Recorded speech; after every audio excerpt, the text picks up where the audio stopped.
Welcome to The World Today. I'm Waqas Majeed Khan. Today we're talking about a number of important issues. The first one, of course, is the recent meeting that was held between the mother and wife of the criminal that has been incarcerated in Pakistan, Mr. Yadev. His wife and his mother came and they met him, and we've also had a severe backlash happening in the Indian media. They can't get over themselves, it seems, after this particular meeting, and we'll discuss that also in detail. Apart from that, as far as the LOC violations are concerned, they are going on unabated. 3 Pakistani soldiers have been martyred in unprovoked cross-LOC firing by the Indian Army, according to the ISPR. And this is despite the goodwill gesture that Pakistan is making in terms of letting Mr. Yadav's wife and mother come and see him. We'll also talk about some further developments in the region. That is when Beijing has hosted a meeting to improve Pakistan and Afghanistan's relationship. Hopefully that will bear some fruit. We'll talk a little bit about that as well. And finally, our last topic is going to be the Pakistan-US relationship in the backdrop of comments made by Mr. Mike Pence when he was visiting Afghanistan recently. Let's get the conversation started. I'd like to introduce my guests in the studio. Joining me today, we have Rana, Ather, Javeed Saab, and along with him, we have Yasir, Masood. Thank you very much, sir, for being here and joining me. Sir, let's begin with Mr. Yadav's request for his meeting with his mother and his wife. There's a lot of controversy surrounding the details of this meeting. Apparently, it was the Indians who requested this meeting, or was it the Pakistanis offering this meeting out of the goodwill of their hearts? Can you give us a briefing on how it all happened? No, I think it was an Indian request, to be honest. They were asking for consular access, and now they are claiming that consular access was given to them as a result of the meeting between the mother and the wife, along with one... And then withdrawn. That's right, sir. No, but because, what the Indian media is doing, especially the Indian Foreign Office, they're not communicating directly, they're communicating through media. And not only in these kind of matters, or also any diplomatic matters, it is not possible for a country like size of India communicating through media to another country. This is very important to understand that what they are getting at and from which aspect they are asking this kind of generating controversy. Obviously, Pakistan, with a great respect for humanitarian grounds, and also, although he is a spy. Caught red-handed. Caught red-handed. He is a spy come terrorist because his qualification is a spy. And spy do not have any access to any consular thing. And it has nothing to do with, I'm not saying that the humanitarian doesn't apply to the spies, but the problem is when the spy enters in a country, a sovereign country, and establishes an entire network to sabotage, attack, kill innocent civilians, citizens and installations, including the Mehran base, then I have never seen any example, let alone that it doesn't qualify. So whether Pakistan offered and India requested the consular access, Pakistan's gesture was, it was an effort on the part of India to undermine the goodwill gesture with Pakistan. And it is not a surprise, to be honest. If we look at the recent history, the Indian engagement at the international forums, also Indian engagement in plenty of sideline discussions, and the statements come out of Indian Foreign Office, they're belligerent, and India is not interested. But Pakistan has made a tremendous, I would say, progress, and it was a great achievement that we ensured the security of these 2 guests. After all, they are honorable guests. They were Pakistan, and India didn't want that to be, to be honest, to be played out in the media. It was a strange litany of complaints that emerged after this meeting. Yasir, what's your opinion on the events that unfolded as a result of the meeting that took place between Mr. Yadav's wife and mother and between him? There were some allegations, or what would one say, the right word would be there were some issues with Mr. Yadev seeing his family Wife, members yes. through a glass wall and talking to them through an intercom, and they were also being monitored when this meeting was taking place. So why is that such a big deal? I mean, isn't that what was expected?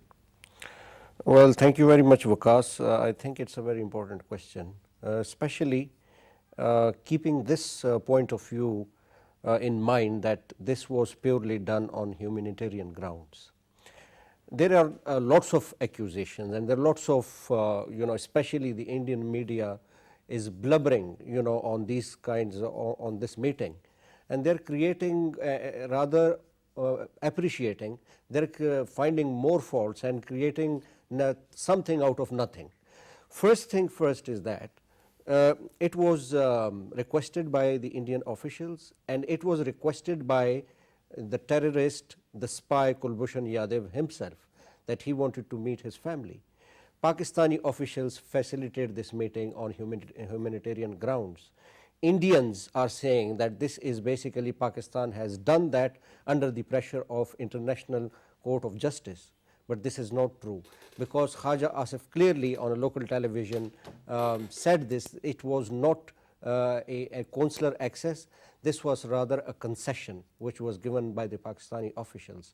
And second thing is that consular is not meant for the terrorists.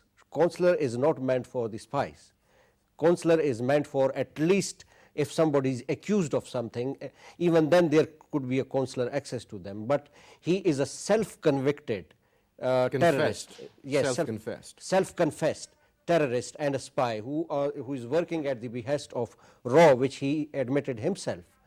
Now, there is no possibility of consular access, and there is no pressure of International Court of Justice, and International Court of Justice does not have the access to do that. So Pakistan just wanted to show to India and to the rest of the world that, and to clarify certain things, to certain doubts which were emanating from India, that whether he is killed or he is murdered or he is not, he's behind the scene or something has happened to him.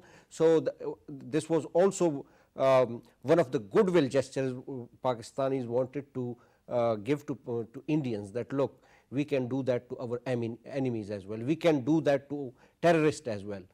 And secondly, I mean, there are lots of issues. There are lots of issues coming from the Indian media and from the public as well, that why this meeting was done, behind the glass, and it could have been done directly. But there are some codal formalities which are applied to, to terrorists. And Pakistanis has done the same thing, which is an international norm, internationally accepted all over the world. So there is no question or there is no hoo-ha about that, why it was done on the glass and this and that.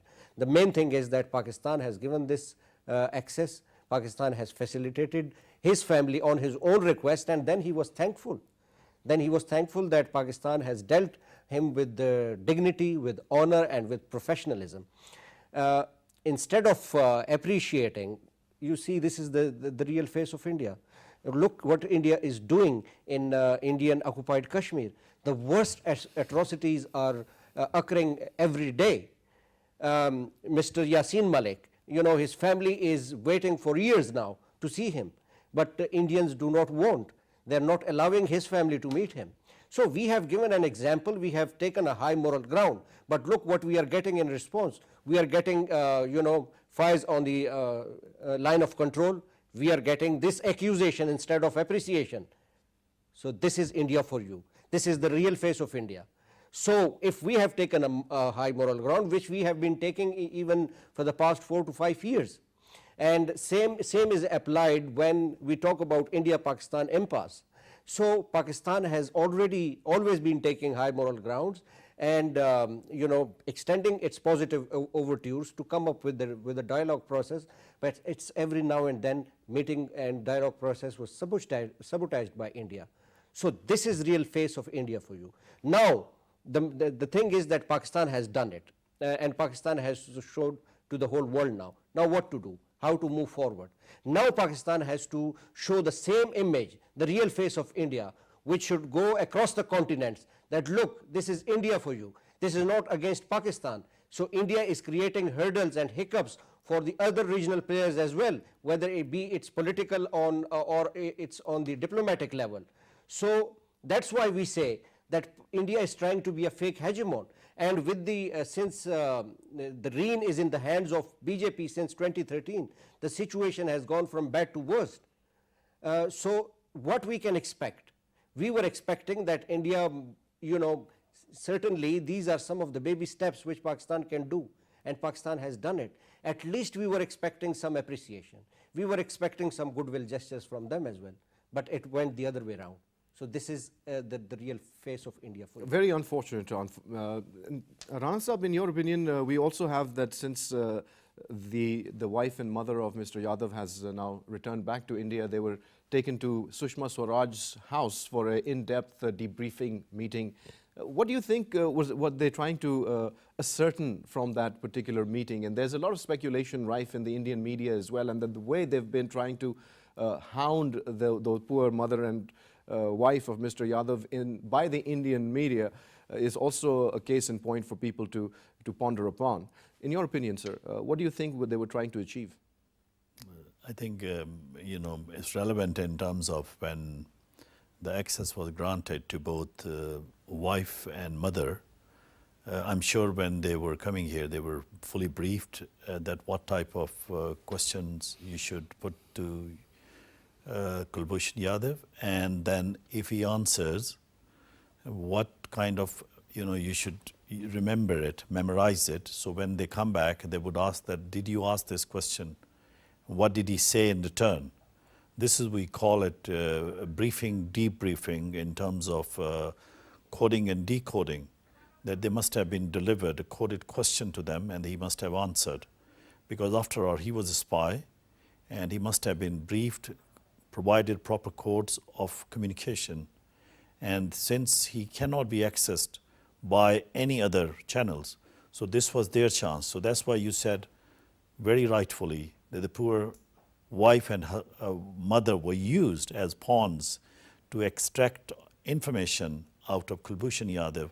That, for example, if she had asked a question regarding how you were treated, were you kept in this way, he must have answered, yes, I was treated dignity, because this conversation was definitely in privy to all Pakistani officials present there, the relevant one, and the Deputy High Commission was muted on this one. He must have been looking at the lip syncing, doing his own investigation, and then must have been corroborating what were answered. Because this must have been very tactically, they have designed it. The reason being is they had no other way. That's why they've been insisting on consular access. Secondly, I would just like to add that Pakistan actually has done this in just sheer on humanitarian grounds. Pakistan do not expect anything from India. Well, what we've actually witnessed is 3 of our soldiers being martyred on the line of control. Exactly, that's what exactly that the problem. That is how the Indians are paying our goodwill gesture back. And it's fine. I mean, this would exactly classify that how Pakistan responded and how India reacted with the provocation, intimidation, and this has been consistent. Only thing they did is when, as soon as both wife of Kulbhoshan Yadev and mother left, they might be in the air at that moment, and they fired upon, crossed the line of control and martyred 3 soldiers. This also shows that India's design of expanding their assault and aggressiveness mostly relates to assert its hegemony, which is already there through the proxies, which is conducting through Afghanistan, and also a continuous disregard of international law. But what Pakistan needs to do is Pakistan must continue on the course, because after all, the history will prove by the chronological occurrences of events that what Pakistan did and what India did. The same day India could have done it, nothing.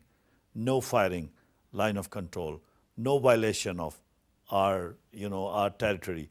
That the least India could have done it. But India preferred to mount pressure on Pakistan.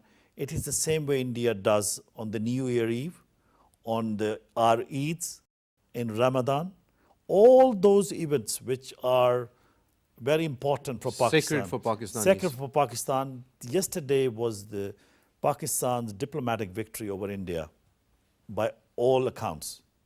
And India wanted to, quash that. And they did so in their own way, but they failed. Because in the end, the international media, the international observer, the report, the German Saudi, the hospital that the doctor's report clearly said, and it was conducted on 22nd December according to the media reports, in which he was, examined fully and everything was presented. Still, Indian media was referring to something else. I'm not going to quote Indian media just because I don't want to give them extra mileage on information. Absolutely, sir. Yes. One more thing, Yasir, our Foreign Office spokesperson, Dr. Mohammed Faisal, has also said very interestingly that it might not be the last visit with his family. Mr. Yadev's family might be visiting him again, or what do you think that indicates? Well, that just indicates that Pakistan has been taking moral grounds, and it is just possible that Pakistan might allow another access. But Mr. Yadev is a convicted criminal, and his appeal for clemency is lying on the Chief of Army Staff's desk. So a convicted criminal and somebody who is involved in spying against Pakistan, involved in creating chaos, having a part to play in the murder of innocent citizens. What kind of clemency or what kind of relief can one who is involved in such activities expect? I would like to clarify one thing, because according to Indian media or according to Indian officials, they believe in the first place that he is not a spy, he is not a terrorist. And they rather believe that Pakistan is presenting him like a terrorist, as a spy. So they don't even believe in the first place that he is a spy. We caught Kulbhoshan Yadev with the name of Hussain Mubarak Patel. Right. And they have registered the case in International Court of Justice with the name of Kulbhoshan Yadev. So first thing, they need to decide that who is he? Because we know him as Hussain Mubarak Patel, and he was carrying an Iranian passport, and he entered into our territory with that passport. Why India did not object with the Iranian officials, with the Iranian government, that what he was doing there?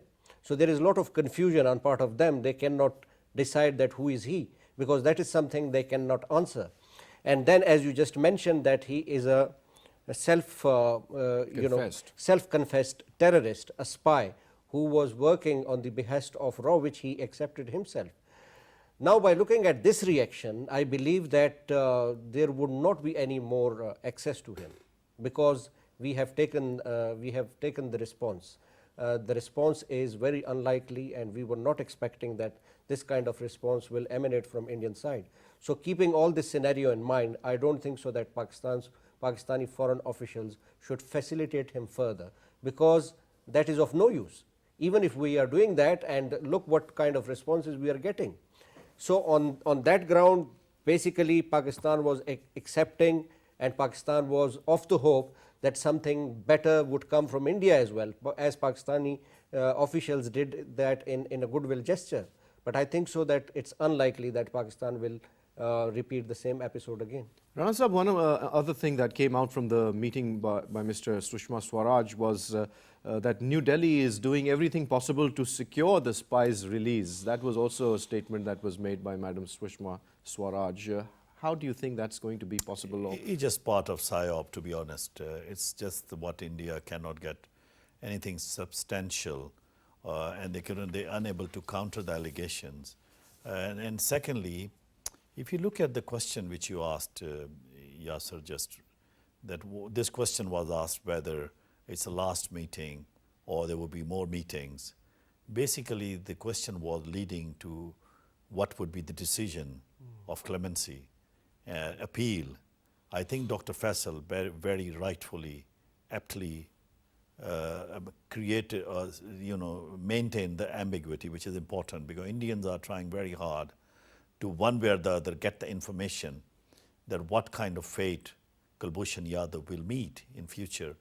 So therefore, they would definitely indulge in media quarrel and provoking our analysts and bringing them on their national TVs, making them talk loose, because this is what exactly has been happening.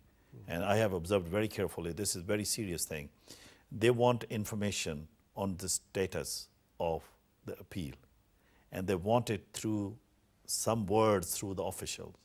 That's why you would see that our journalists are very, very professional, of course, but sometimes it is important to understand that you do ask questions which should not lead to any information which is important, valuable. In this case, presence of Sushma Swaraj and raising this point means that they are into PSYOP.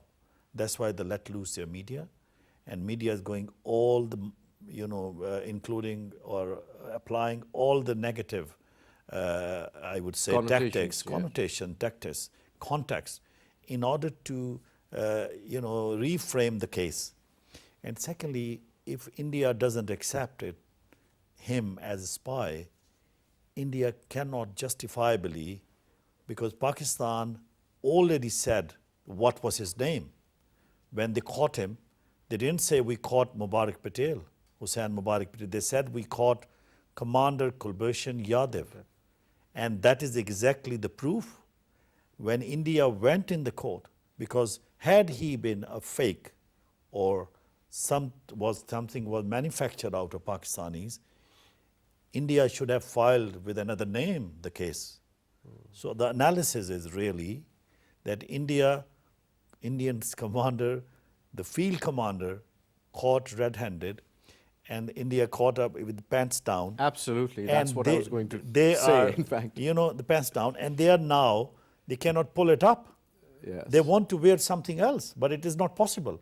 Because India, as long as India understands one thing, that Pakistan's effort is not to embarrass any country.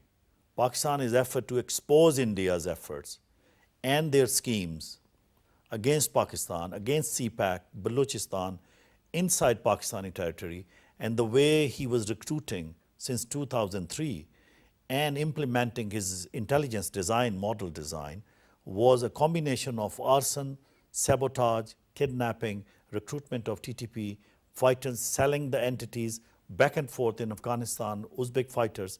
He was the one who was recruiting all these people on major targets, including the Mehran Air Base. Right. So it is not possible for Pakistan that they will let it go. No country can. I'm sure had this been a situation, let's turn it around, for India, that they have a chance to have some Pakistani entity, I'm sure it would have been different altogether, different reaction from even international community. But because by the end of the day, it is the tales of the prejudices we look at when it comes to the real story, the tales of real diplomatic prejudice and coerciveness which Pakistan face. And that's why we should stay put. We should be pragmatic in terms of presenting our case. We should not expect Indians' appreciation. We don't want Indian appreciation. We want India to realize that we will catch anyone who crosses in this country, and we will not let him go as free Scot. We can't do it. It's not possible. It is not that Pakistani applying its own case, legal formalities. It is the way it works. If you remember, an Israeli spy was caught by Americans. 4 Israeli prime ministers tried to get him released. And what was his fault? He was a naval intelligence officer, a dual national of Israeli-American origin, and then he passed information to Israelis on Iraqi atomic reactor. And they attacked back in '94. And he was recently released. He had no access. Everything was denied. Bibi Netanyahu tried in his past, Ehud Barak, Sharon, everybody tried. They failed. Americans didn't budget. Look at the close allies. They are the closest country, closest friends. They didn't negotiate on spy. How can we negotiate with India when India is a sworn enemy of the Pakistan? Absolutely, sir. Indeed, there is no doubt in what you're saying. And one more thing I'd like to add is from the Foreign Office again that we have fulfilled the promises that we made to them. And after the meeting, Mr. Yadav's family was satisfied with the visit and they thanked the Foreign Office for providing them the opportunity. But unfortunately, we saw that the Indian government responded by attacking the line of control again, and we had to lose 3 soldiers in the process. And that also needs to be taken into account, I think. And absolutely, questions need to be answered in terms of India's behavior in the entire region. Let's move on to our next topic. Yasir, and this is one, it's for you because you're very keen in studying the affairs of Afghanistan and so on. What do you make of this latest tripartite meeting that's taking place in Beijing? It's already taken place. The foreign minister of Pakistan, of Afghanistan, and the Chinese representatives were there. A new initiative has been started in order to improve relations between the 2 countries. What do you expect? Yes, I think so. It's very pivotal for as far as the concept of BRI is concerned, because it is for the prosperity of the neighbors and the near neighbors, and then more than half of the world is in the fold of BRI.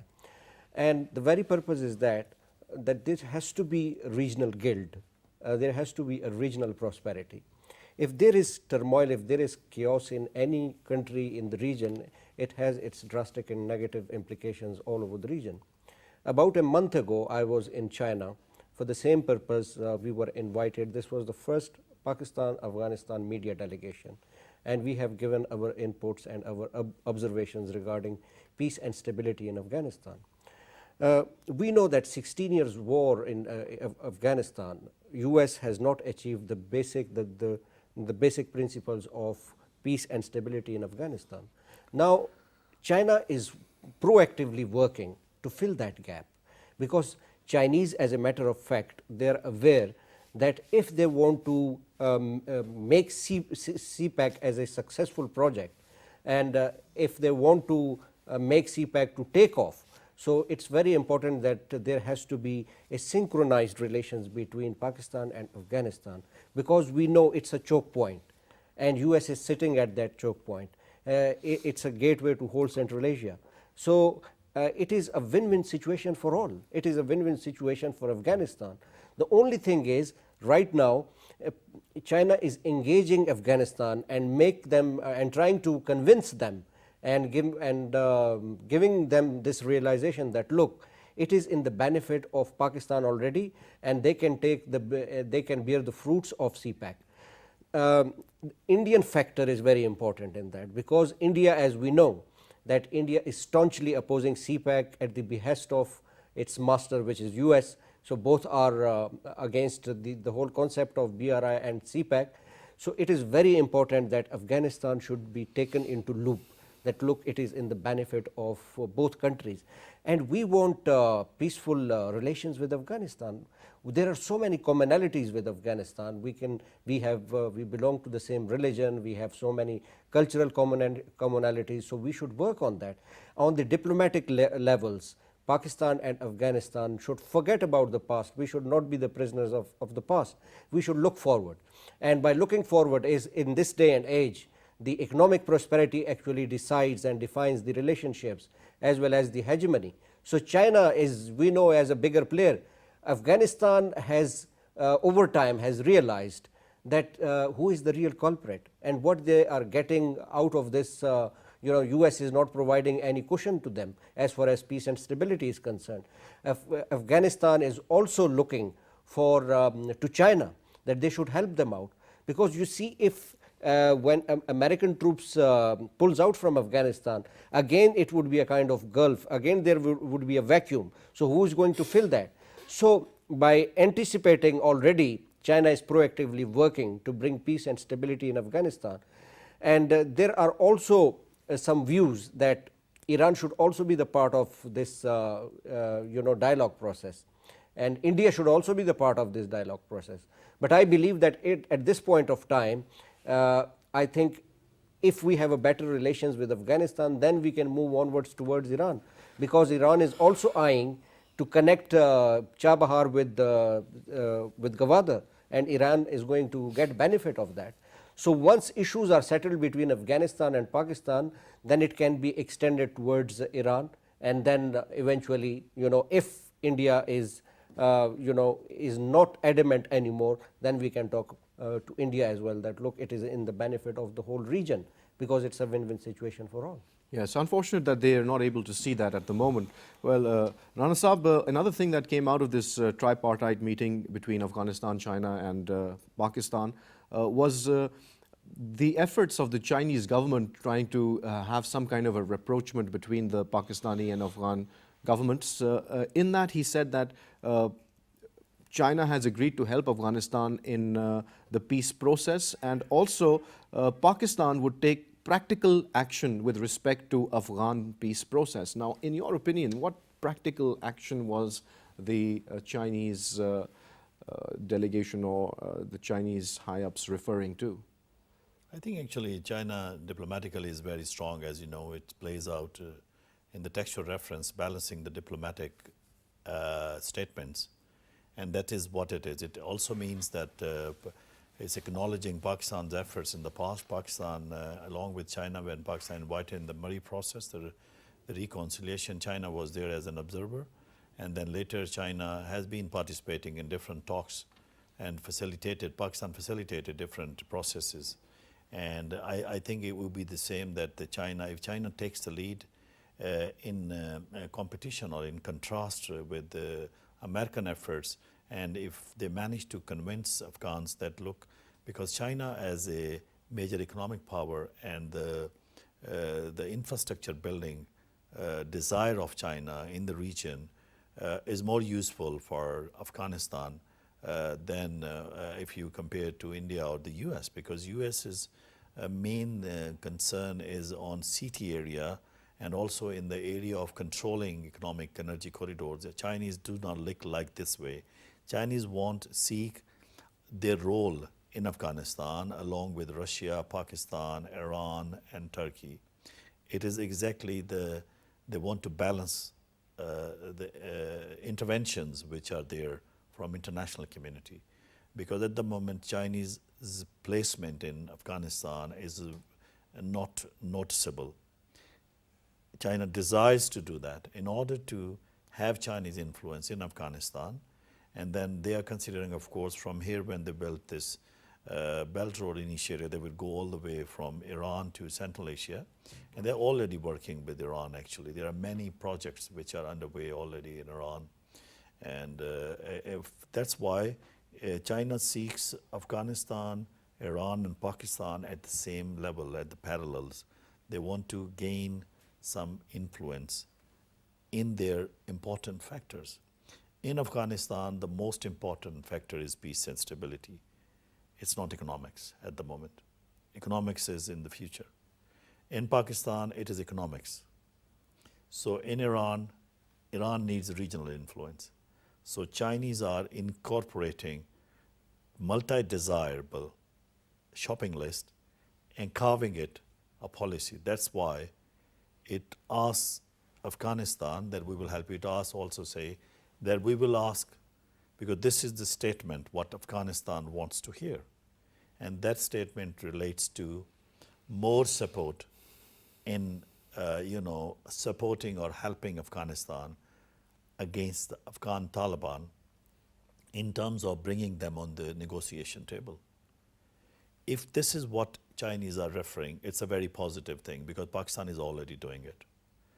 But if it comes from another angle, as we hear the rhetoric from the US and other countries, then I think it is for the public consumption, and there will be another private thing which Afghans understand, that there are limitations for Chinese because Pakistan cannot and must not negotiate on the basis of other countries' national interests. It is in Pakistan's national interest. We have done a remarkable job in CT and international counterterrorism efforts. But we have done for ourselves. We should not please any country.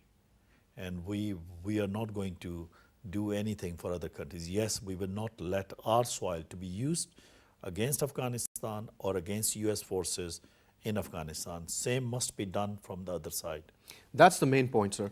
Now, when the Chinese Foreign Ministry spokesman was talking about the issue, one of the things that also came up was Pakistan's point of view, where we are urging Afghanistan for border management and solving the refugee crisis that has also been going on for many decades.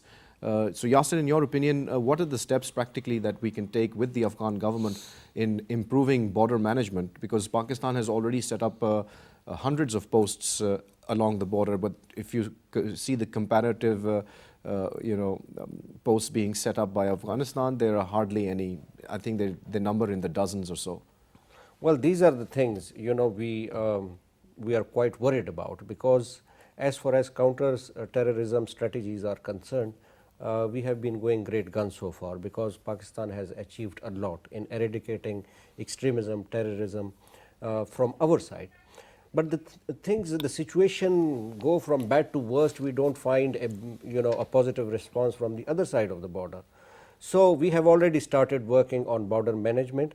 Now it's up to them. And the question is that why Kabul administration is they're least bothered about this, although it is such a big problem for both countries.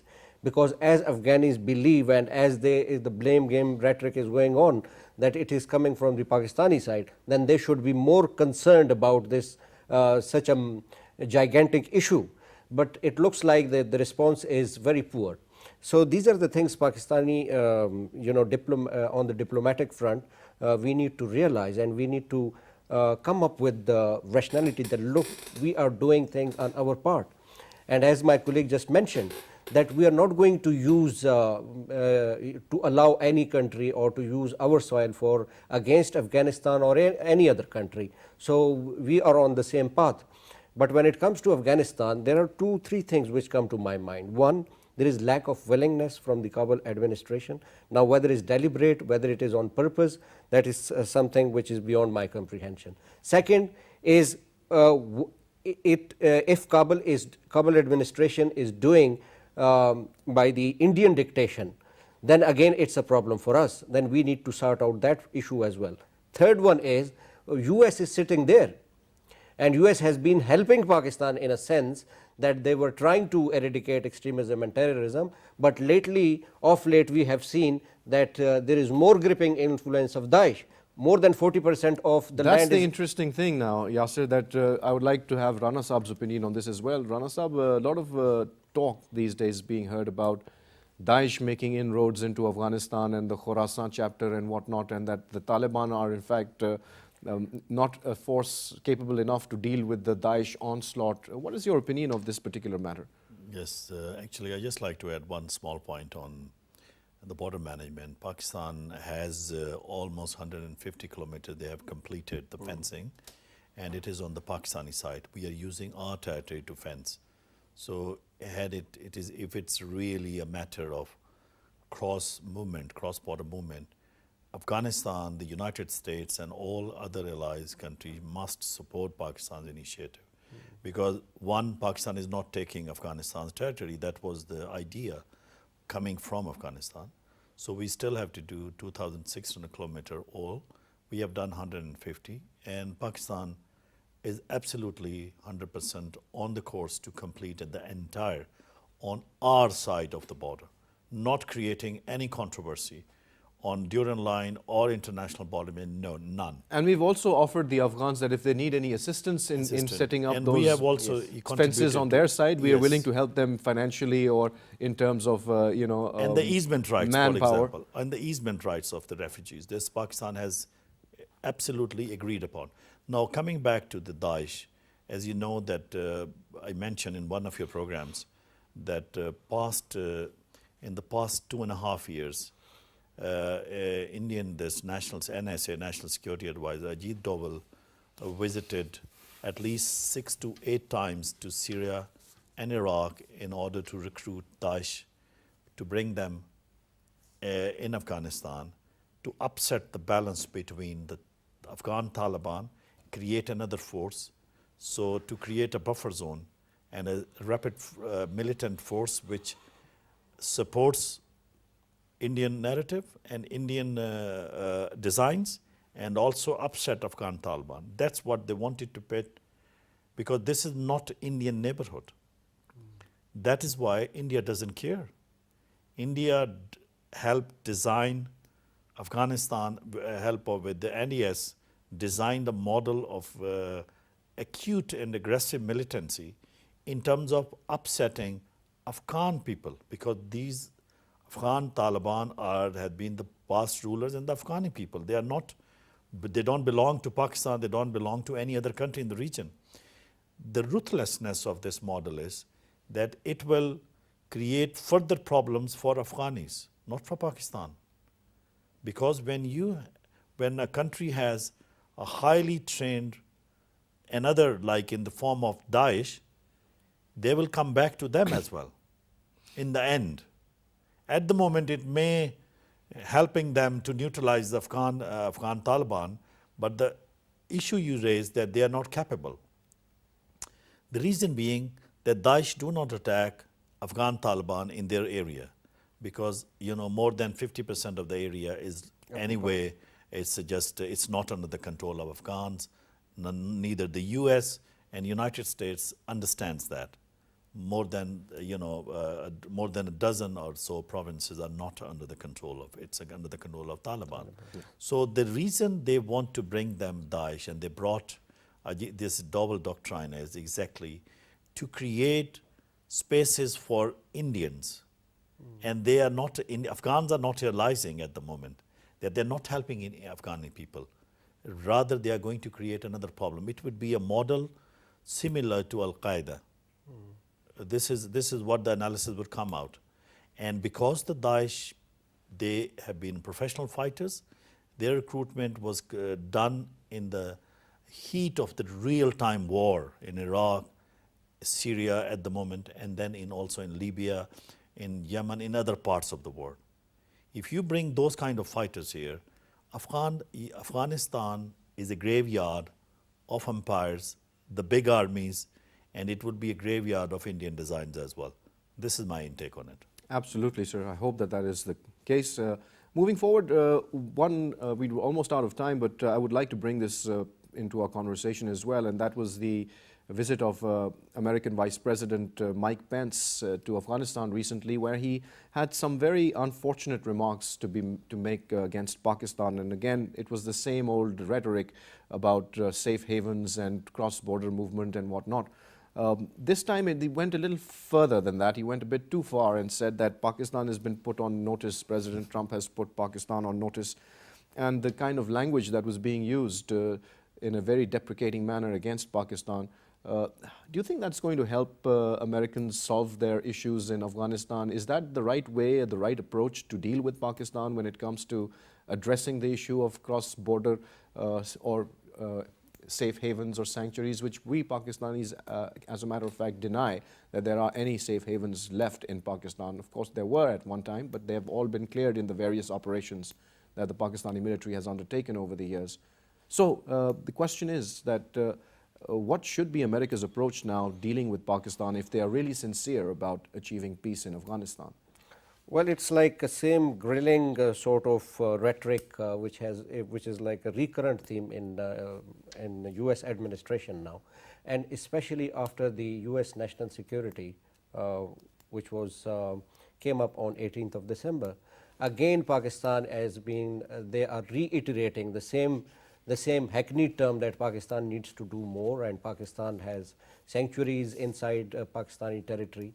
And we have been saying this over the years now, that look, we have done so much on our part, not only through military personnel, but the whole nation stood against this menace of extremism and terrorism. This is a kind of reflection on part of US, which indicates that there is a complete fiasco in Afghanistan, and it seems that they are perplexed. They're in a kind of a panic, so they're looking for different excuses. Every now and then they are making Pakistan as a scapegoat. Simply the reason is that there is no rationality left with the US forces to stay in Afghanistan anymore, and they want to prolong their stay in Afghanistan, and that is why they're still finding excuses. They're looking for excuses so that they can delay their stay in Afghanistan. And another thing is that we need to, on diplomatic front, we need to be more strong, because this is the first time that Pakistan came up very belligerently against US stances, and Pakistan has said that, look, enough is enough, we have done our bit. And Pakistan has better relations with China. Pakistan can afford such kind of stances. But on part of US, they need to realize that this is not in the interest of US as well, because instead of appreciating us, they are doing the other way around to Pakistan and Pakistani forces. But that's not going to help at all. That is not going to bring peace in Afghanistan. That is not going to bring peace in Pakistan. Pakistan is already a peaceful country, but that is not going to help to resolve the Afghan conundrum. Rana Sahib, you wanted to say something? Actually, I wanted to say that since the issue of Trump administration, President Trump's, is at home, so the only issue they can get extra mileage is that provide a diplomatic rhetoric in Afghanistan. Basically, they do not understand at the moment. Their European allies have convinced them that Pakistan is part of the solution. Pakistan is working with the European Union and other allies in the region. The only issue why they came up with this kind of language is to put on Pakistan really a lot of pressure, because in international, as you might have recently witnessed the resolution on the United Nations in Jerusalem, and there will be many more come in terms of US new policies.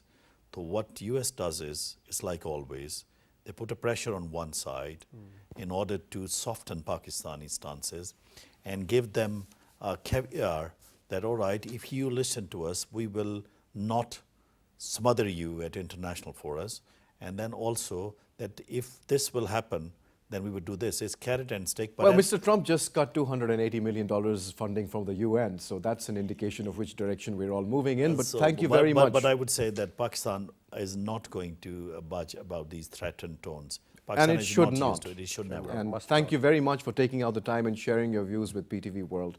Well, you heard the conversation, and in conclusion, we'd like to say that whatever happens does happen for the better of the people, and the government is supposed to serve the people, and that is the main issue. And what we're seeing here is unfortunately the opposite of that, and we hope and pray that governments across the world do their course correction rather sooner than later. With that hope and on that note, it's goodbye.